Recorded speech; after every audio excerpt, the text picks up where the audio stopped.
Hey, 7th grade, this is a homework video for homework number 9 for pre-AP. Okay, so if you are in regular math, you're watching the wrong video. Go to the 7th grade math video. Okay, number 1, we're basically putting numbers in order from greatest to least, which is descending order. So greatest to least is like you're on the stairs and you're going down. So it's biggest to smallest, going this way. 4 plumbers estimated the length of the radius of a cylindrical pipe. The estimates made by the plumbers are listed. So it gives you different lengths in fractional form. However, we have some irrational numbers on top of the fractions, and it wants you to put them in order. Okay, so some of these are easier than others. This one and this one are pretty easy. 3/25. If I make that out of 100,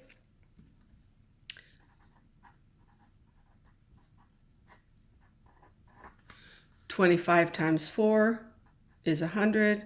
3 times 4 is 12 hundredths. So I know that's 12 hundredths. I put it in decimal form. This 9 hundredths, say it out loud. 9 hundredths is that. Those are the easy ones, okay? The harder ones are these irrational numbers, okay? If you are doing this at home and you do not have your Inspire calculator, of course, you can get the square root of 3 on your phone. Turn your phone sideways. It'll give you the radical. Get the square root of 3, then divide it by 11. And that'll give you your decimal for that. And the same with pi. Take the square root of pi, divide it by 24, and that'll give you your decimal form. Then you put it in order. There's no negatives here. It's just you taking these and putting them into the same form. Easy. Number 2, which function is best represented by this graph? Okay, so we have a line, and the formula for a line is y equals m times x plus b, where m is your slope and the b is your y-intercept. Okay, so the slope, we get that, we find that by rise over run. It's also called our constant rate of change, or our CROC, which we call that, what we call it in school, all interchangeable. The y-intercept is where the line crosses the y-axis. So this is my y-axis, and I just look, where does it get intercepted? Okay, just like in football, who intercepts the ball as it's being thrown to your teammate and the other team intercepts it. That's what we're looking for. That's pretty easy to see. If you see the y-intercept, and I'm not going to show you, but there's already 2 I can eliminate right away. It's the y-intercept, not the x. Okay, you see 2 of these are the same, and they're trying to trick you. We're looking where it intercepts the y. You find that, you found half your problem. The next thing you have to do is you have to find your slope. Okay. As I explained in class, the easiest way to do that is rise over run. This is a puff positive, so I'm not going to have any negative numbers before my slope, which none of these do. And then what I want to do is I want to pick 2 points on my graph where they're cutting directly into the corner of the graph. So anywhere on here that you can find a couple. So here's one right here. And here's another one right here. And there may be more than one, guys. There usually is more than one. And no matter if you pick one here and one up here, or one here and one here, wherever they go directly in the corner, you still can get the same slope. Okay, it's still going to simplify to the same slope. And then you rise over run. Okay, so it's when you rise, it's always your y. And then when you run, it's your x. Okay, it's always the y over the x. You go up and over. You're trying to connect these dots by stair stepping. Rise, run, rise, run, rise, run, as the slope goes positive. Easy. Number 3. This one, again, I wanted to explain to you. We did talk about this in class. We had a little issue on the test in regards to understanding what this A means. So let me read the question and I'll go over that. An employee puts $5,000 in a retirement account that offers 9% interest compounded annually. The employee makes no additional deposits or withdrawals. Which amount is closest, which means probably an estimate, to the interest the employee will have earned at the end of 5 years? So originally we were using a different formula. And the formula we were using was dependent on how many times the interest was compounded. However, we realized, teachers, that you're only going to really see problems where it's compounded annually once a year. So that eliminated the n, dividing by n, number of times compounded. N times t, number of times compounded, because it's not going to show you compounded quarterly or semi-annually. It's always going to be annually. And that's where the n disappeared. In addition to that, this formula is not the same as this formula. This I says the interest for simple interest, you're gonna find the interest. Principal times the rate in decimal form times the time gives you the interest. That's not an I.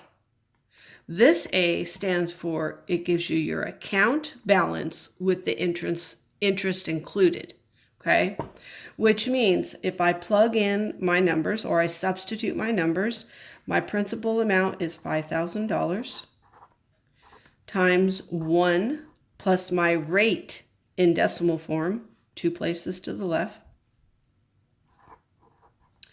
times the time in years, which it is 5 years. And that's what you would put in your calculator. When you get done, you're not going to get interest. Well, you will get interest, but you will get this and the interest together. So it's like, what do you have in your account now? After 5 years, you started out with this, the interest in this is going to be included. It's very important because this question is not asking what's your account balance afterwards. Which amount is closest to the interest the employee will have earned.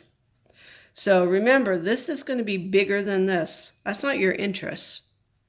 You need to take the amount your account balance, and you're going to have to get the difference of what you started with. Okay? As you can see, these numbers are all smaller than this. When you get this number, it's going to be much larger. It's not going to even make sense that it's the interest. Okay, so just remember, the I and the A are not interchangeable. They mean two different things. Compounded and simple interest gives you a different formula. Be careful of that on testing. Okay, number 4. I know I wrote a lot of stuff on here, but I was trying to be prepared when I read it to you. A hot air balloon is released at ground level. It rises into the air at a constant rate. So that's our croc. It's our slope. It's our rise over run. After 5 seconds, the height of the balloon is 20 feet. So our units are seconds and feet. The balloon continues to rise at the same rate. Constant rate of change, croc. Which table shows the relationship between the time in seconds, x, and the height of the balloon in feet, y? Okay, so if I look at all my tables, they're all in the form of x and y, all right? They're all in the form of the x is my time in seconds and the y is my height, so they're not trying to trick you there. However, if you look at the change, what's happening on the right side of the table and the left side, the change is different. According to our situation here, it says the height, it rises at 20 feet for every 5 seconds.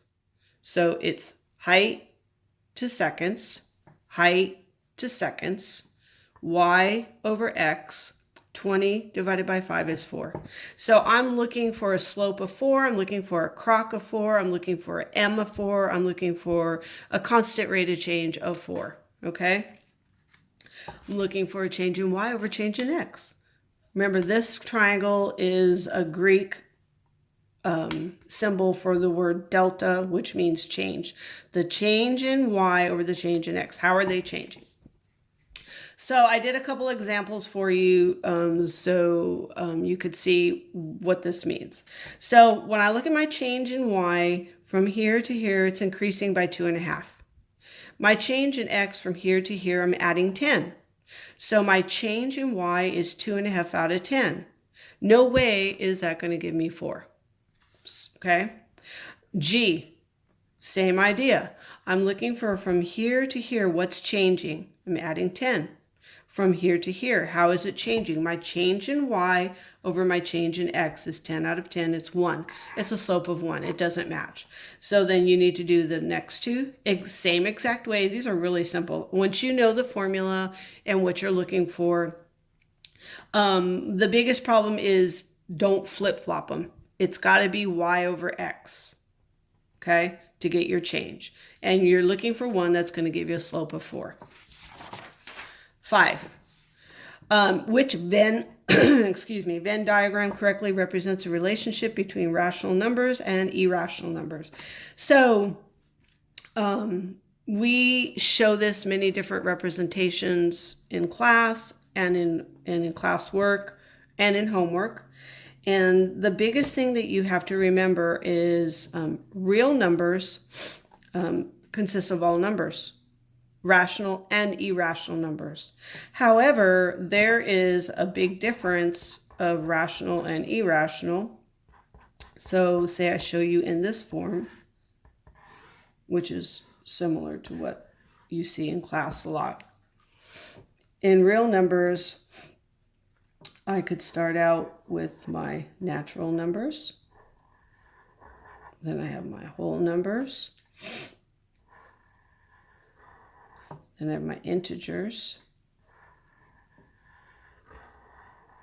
And then I have my rational.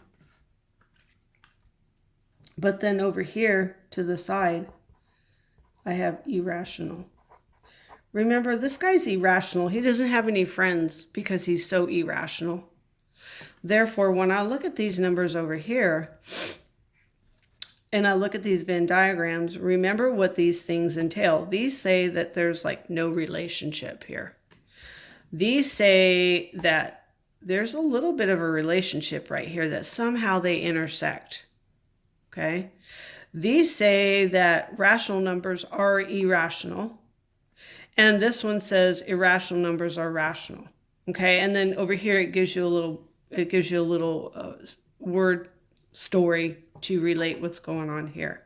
But think about what we've talked about in class, whether or not this is true, and then pick the correct one. It's pretty simple. Okay, guys, we're starting our 3 weeks, ending up to the end of the second 6 weeks report card period. If you have any work that you have not made up yet, or work that needs to be corrected, or work that you did not turn in, you have 3 more weeks to get that done before report card. Once report card hits, you have no more opportunity to fix that, and that will be your final grade. So please get it done, and I'll see y'all in class.